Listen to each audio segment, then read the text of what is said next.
ایک چھوٹا سا بچہ اسکول جانے کے لیے روز صبح اٹھتا ہے، پھر چاہے وہ سردی ہو یا گرمی، لیکن ہم بڑے لوگ فجر کی نماز کے لیے اٹھنے کو بھی بھاری سمجھتے ہیں۔ کیوں؟ اللہ قرآن میں فرماتا ہے سورہ بقرہ ورس نمبر 255 میں کہ اللہ کو نہ نیند آتی ہے اور نہ تھکان۔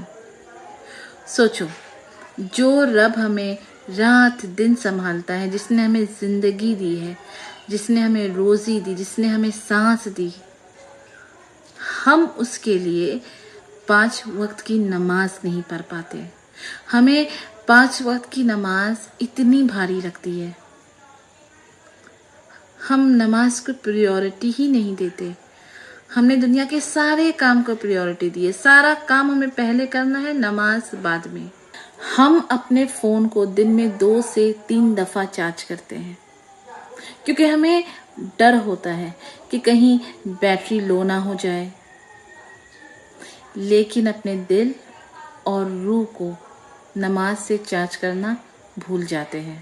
اور پھر ہم کہتے ہیں ارے دل اداس ہے، بے چینی سی ہو رہی، بہت ٹینشن ہے، سکون نہیں مل رہا۔ ارے سکون شاپنگ مال میں نہیں ملے گا، نیٹ فلکس کے ایپیسوڈ میں نہیں ملے گا،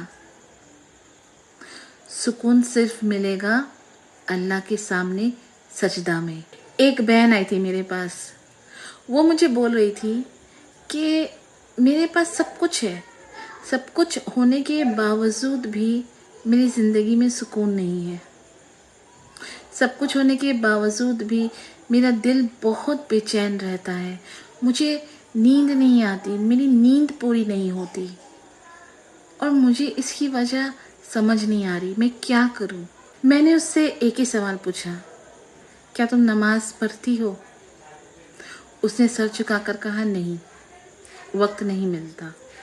سوچو، اس بہن کو دنیا کا ہر کام کرنے کے لیے وقت ملا، اس نے دنیا کا ہر کام کیا، لیکن صرف اللہ کے لیے اسے وقت نہیں ملا۔ یہی تو وجہ ہے دل میں بے چینی کی، یہی تو وجہ ہے سکون نہ ملنے کی، کیونکہ جو اللہ تمہارے دل کو، تمہارے روح کو سکون دے، تم نے تو اس سے ہی دوری بنا لی، اور پھر ایکسپیکٹ کرتے ہو کہ تمہاری زندگی میں برکت ہو، سکون ہو۔ سوچو، اللہ کبھی نہیں سوتا، اللہ کبھی نہیں تھکتا، صرف ہمارے لیے، ہماری ضرورت کو پوری کرنے کے لیے، ہمیں سنبھالنے کے لیے۔ اور ہم انسان کیا کرتے ہیں؟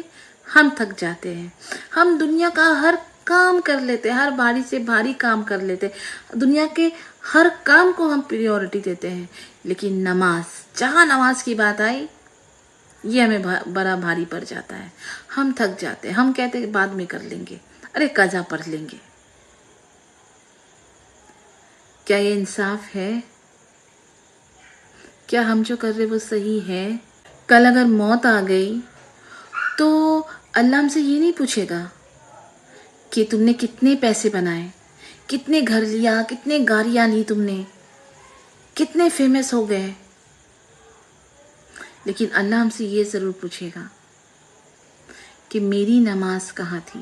تو آج سے یہ فیصلہ کرو کہ دنیا کا کام کتنا بھی بڑا ہو،